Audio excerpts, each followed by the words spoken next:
25 years ago, the Soviet Union dissolved. The country broke into Russia and 12 independent republics, and the region transitioned from communism into a capitalist market.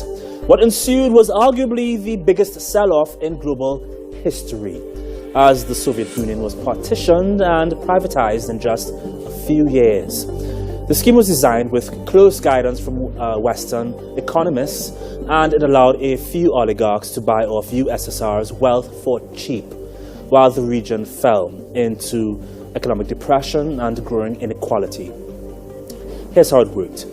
Overnight, on January 2nd, 1992, President Boris Yeltsin lifted price controls on 90% of traded goods and introduced a voucher system that gave citizens free potential shares of the country. The vouchers were set up to avoid concentrating wealth in the hands of a few, but many Russians were poor or didn't understand how the system worked. So they sold their vouchers to profiteers who were able to quickly buy up large portions of private companies. In just 2 years, 15,000 companies were privatized under the voucher program.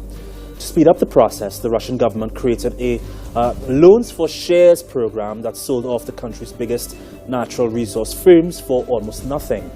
Yukos, an oil and gas company, was sold to Mikhail Khodorkovsky for $310 million, or just 6% of its original price. Sibneft, an oil company worth slightly less, was sold to Boris Berezovsky for just $100 million.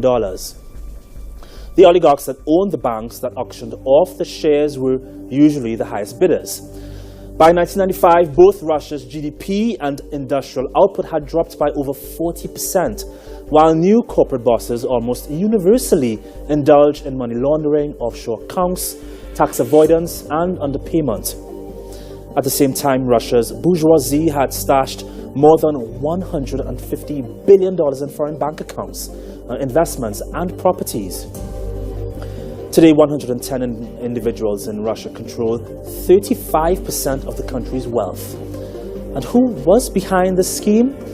Well, the architects of Russia's privatization were closely advised on shock therapy by Harvard professor Jeffrey Sachs and his friends at the Harvard Institute for International Development, plus a little help from the IMF, the World Bank, and the European Bank for Reconstruction and Development.